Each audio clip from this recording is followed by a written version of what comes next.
Thank you, Chair. Good afternoon. I've got questions around the targeted compliance framework. In March, I asked questions about the failure of TCF, which resulted in 10,000 or more people having social security payments wrongly reduced or cancelled. A report from Economic Justice Australia has found between 2020 and 2024, as many as 310,000 people were given the wrong date to do what was required of them under mutual obligations, and around 60,000 of those had their payments wrongly cancelled as a result. Just curious at how did such a massive error occur?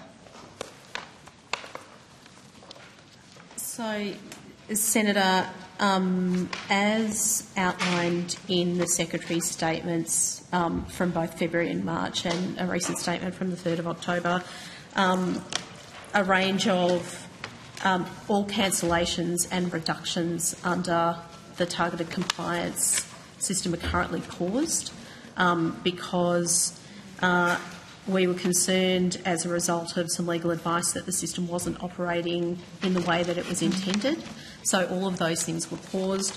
We've been going back through, and each provision that's been paused under the legislation has been paused for a slightly different reason. In some cases it's been precautionary, in some cases it's because they aren't operating the way that they were intended. In terms of the causes, as I said, each one is slightly different, but often it goes to the way that the system is automating some decisions or the level of discretion that's applied. The number of people affected will vary depending on particular provisions. So you've quoted numbers from Economic Justice Australia in the media.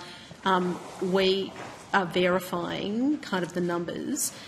One of the things that it outlines is people will have been affected in different ways, and not everyone will have suffered detriment as a result of that. So, for example, if people have a reconnection requirement and don't meet that, in a large number of cases they've actually exited to go into employment or study or onto a different payment and just don't connect with a service provider because they no longer need them, or they don't report income to Services Australia. So I wouldn't want to suggest that they are the numbers, but as per the Secretary's statement, all of those cancellations and reductions are currently paused and we're working through it. Thank you. And aside from a pause, is there any other forms of restitution that the department have in place for the people being impacted or affected? So the Social Security Administration Act actually has a provision within it where a decision needs to be reconsidered and a repayment made. It's section 126 of that Act, and it allows you to repay people if you've become aware of it within 13 weeks of their payment being impacted. Otherwise, the Commonwealth, the department has to rely on the compensation for detriment caused by defective administration, so the CDDA scheme. That is, the framework is managed by the Department of Finance. Under that scheme, for the cancellation of payments under section 42 AF2D of the Social Security Administration Act 1999, we identified that 964 individuals were impacted by those cancellations from April 2022 to the 4th of July 2024, because that was the period at which the legislation change and discretion was introduced. We have reviewed each of those cancellations and decisions, and on the basis of the information before us, 651 of those people were recommended for compensation under the CDDA with immediate compensation on the basis of the department's review. The remainder were asked for additional information to determine whether detriment had been suffered and for us to be able to calculate the financial cost of that detriment in accordance with what the CDDA requires. What's the number for the remainder? So it's Like I said, 651 people recommended for compensation out of the 964, and that leaves, I'll go to my colleague. I'll have to, well, it's around 300 people, Senator. We'll take the exact figures on notice, where we had to go out, contact them and seek additional information so that we then could look at whether we would pay compensation under the CDDA, and I'll take on notice how many of those people have given us that information. That's resulted also in compensation decisions. Thank you. That would be helpful. We just mentioned a review. Do we know when they're expected to be completed? We're reviewing the cases. So we've completed that first stage of the review of all 964 people, and on the basis of that first review, as I said, there were 651 people recommended for immediate compensation under the CDDA. For the remainder, we didn't have enough information to suggest whether discretion was or wasn't appropriately applied. Of those 651 to date, we have repaid 602 people, a total of $870,256.76. Okay. What was the total expenditure on the targeted compliance framework assurance review conducted by Deloitte? So, Senator, we addressed some of those questions this morning, but I'll repeat them for you. So the original contract, and let me just get to the relevant section.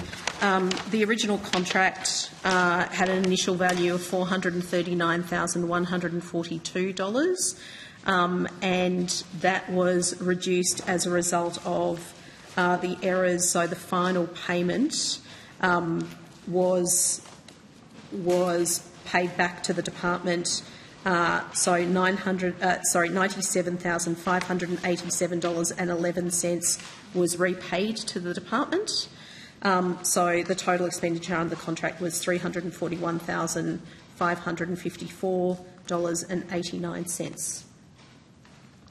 Okay. Now, Deloitte has since admitted that this report, which was littered with errors and references to non-existent articles, was produced using artificial intelligence.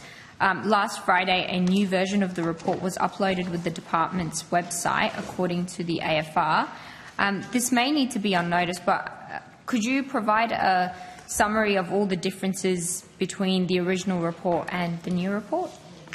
Senator, I think we took on notice a very similar question from Senator Pocock earlier. So wonderful. We're happy to review both of them and ensure we cover. And this may also have been asked, but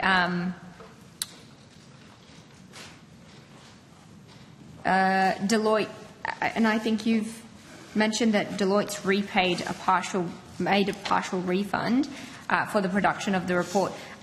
Will the government, as Senator O'Neill had suggested, request a full refund at any point?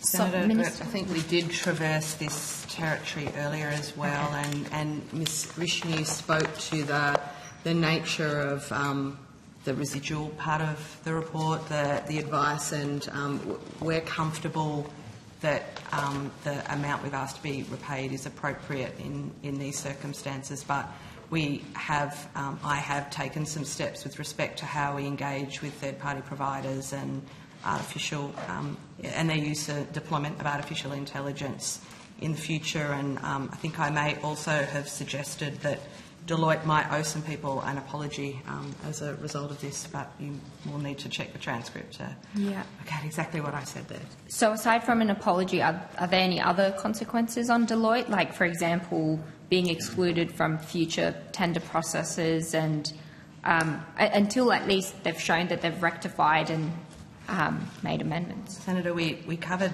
much of this territory earlier today as well. I talked to the procurement framework, the procurement guidelines under which we operate, and Senator Pocock reminded me of the Supplier Code of Conduct, which may well have some implications in this situation that we'll take a look at. Okay.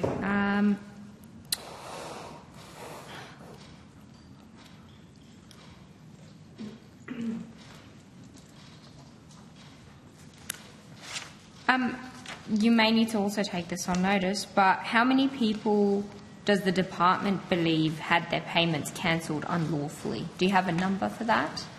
Senator, we're working through those numbers. As I said earlier, each cancellation or reduction under the legislation that's been paused or suspended was paused for a different reason. The total number of people impacted we're still working through. Okay, and can you also, while we're at it, find out or give us a number of how many people the department believes had their payments reduced unlawfully? I'm aware that the Commonwealth Ombudsman's released some numbers, but I'd love to hear what the department's numbers are. Yeah, and Senator, can I also add, we'll take that on notice and give you what we can as we're working through it. The pause of reductions, particularly under 42AF2C, was a precautionary pause while we're working through the legal review and because the Secretary wanted to be confident that the system was working effectively and appropriately. So once again, they were paused for different reasons. Amazing. Cool. And just a final question to the Minister, and then you can give the call back. Given the persistent flaws inherent in and pausing of mutual obligation system, I'm curious of why the government retains this system, which in the Labor Party platform notes, and I quote, can be punitive, cause stress and anxiety, and be a barrier to attaining employment. Thanks, Senator Payman. So in relation to the targeted compliance framework, there's been a range of issues with that that the department's explained being worked through, and we think that work is really important and needs to happen. We do support there being a mutual obligations system in relation to payments like JobSeeker. We think that finding work and being meaningfully employed is incredibly important. We think a job really gets people out of the gates and gives them a whole lot of things. In addition to income, it gives them the ability to support their family, it gives them dignity, and we think mutual obligations are an important part of helping people find employment. We also think that there's a long-standing social contract really between taxpayers providing funding for payments like JobSeeker and people receiving those payments, and we think it's important that people do actively look for work when they're being supported in the community to seek really meaningful, important work. Thank you, Minister. I look forward to the review and the questions taken on notice. Thank you.